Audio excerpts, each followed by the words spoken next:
ADA, Atome, Metamorphosis Group, Twitter, and Value 360 Communications. Here are the top 5 stories on MARKETECH APAC this September.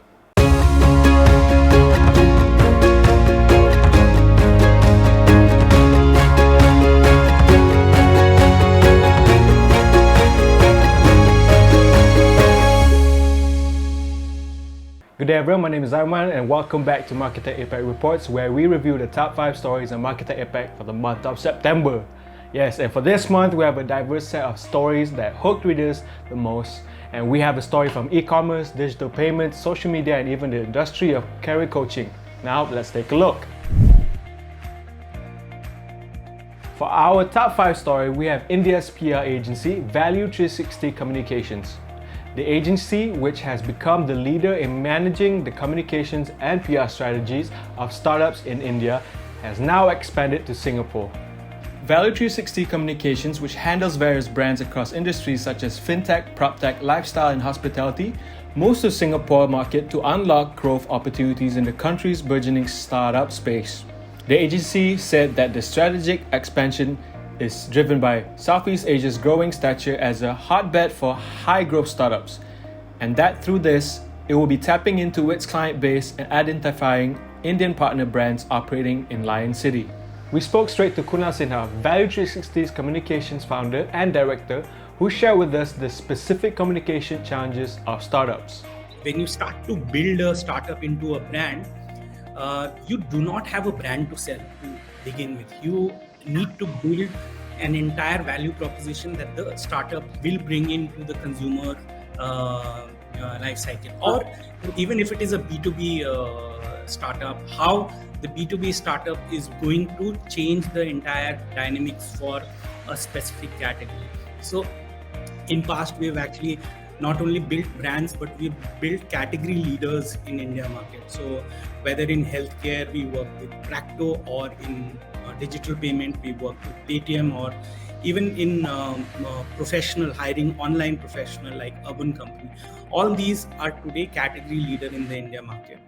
And it was a logical and very, very strategic decision for us to actually move to Singapore market, because a lot of our current portfolio clients, they are present in Singapore, and there has been an ask from them if we can extend our services to Singapore. Thank you, Kunal.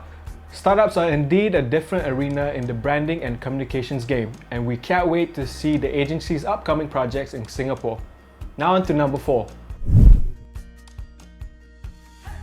Coming out of top 4 is none other than our Markettech Spotlight episode in August, featuring the current disruptor in career coaching in the Philippines, Metamorphosis Group.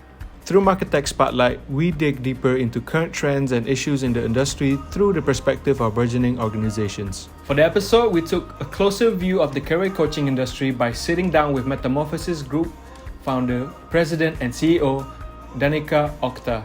Here's Danica Octa sharing with us Metamorphosis Group's role in the Filipino workforce. So our role in particular is to be some kind of learning partner, accountability body.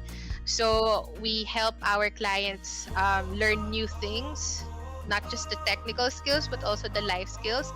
And we help them become more accountable to whatever they learn and to whatever goals they want to achieve. We want our clients to decide for themselves what their life should be, right? We don't want to decide for them, right? We just give them all of these options. We guide them on the best option for them, and that's where it's all up to them. So those are just some of the things that we do. Other things that we are to the job seekers in the Philippines is that I would say that I believe that we are very, very forward thinking, right? I believe that we understand the future of work. I believe that we as a company are very, very in touch with what's going to happen 10 years later. Thank you, Danica. While the coaching industry has grown from strength to strength in the past years, there still remains a greenfield to unlock newer practices and approaches. For number 3, it's none other than top social media platform Twitter, and similarly in the Philippines. Last August, Twitter Philippines released a report of the top mentioned consumer brands among Twitter users in the country. The report came out with lists across all types of products for packaged food, beverages, hair care, personal and skincare, and also home care. We went straight to Twitter's head of emerging business for Southeast Asia, Chandan Deep, to tell us how can brands boost their social conversations on the platform. I leave you with two big tips from my perspective. Number one is how can brands consider leading with positivity and purpose? In a time where news around us can be disheartening, some of us are going into lockdown again, COVID cases have been increasing again. It's a helpful lift that brands are staying optimistic, really sharing that message of hope and positivity among their audience, right? A simple gesture such as a tweet can really brighten someone's day. I think number two is around more specific to our platform itself, which is converse to consumers and what Twitter stands for.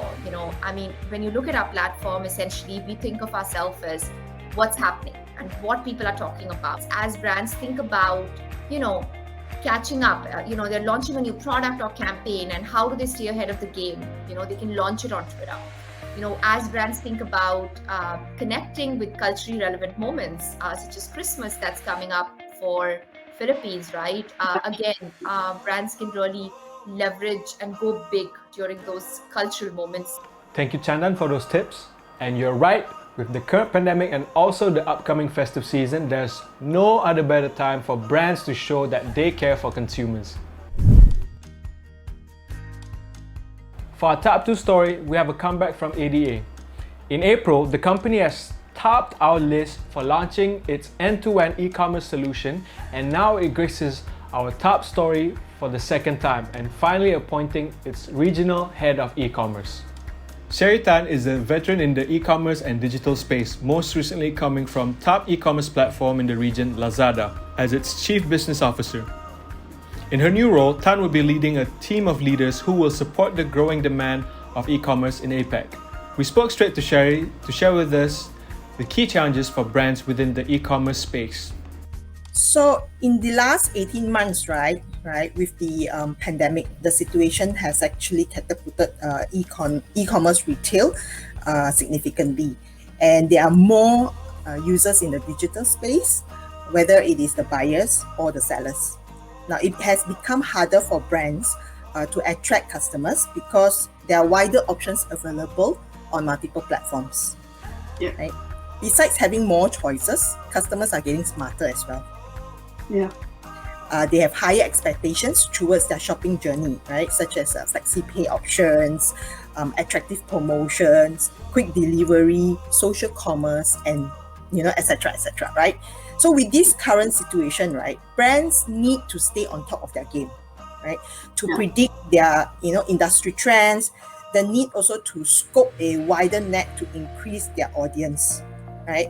And then they need to enhance engagement and attraction to their brand to build loyalty and retention. Thank you, Sherry. We couldn't agree more with online channels becoming the go-to channel for consumers. We can't deny that more and more brands are seeing the crucial role of e-commerce in their businesses. Alright, for our top story for the month of September, we have, for the first time entering the list, is news from Thailand. Buy Now, Pay Later platform Atome announcing its country manager for the country, Pumpongnan Tancharapon.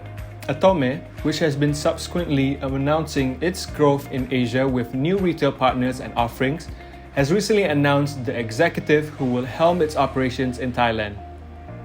Nan Tancharapon was formerly the country's head of e-commerce platform Zilingo in Thailand. Nan brings with him over 15 years of international experience in venture capital, B2C and B2B fashion, and e-commerce, as well as marketing and fintech. We spoke to Nan himself to share with us Atome's value proposition that goes beyond flexi payments. We are basically one of the tools that generate new traffic and new customer to e-commerce platform, right? It is one of our network effects. We work with more retailers, we work with more brands, we grow our customer base, and we act as the marketing tools to actually drive traffic of our users to multiple e-commerce websites, right? Both old and new, both new users and repeat users as well, right? And because we have that network immersions, right, we're able to have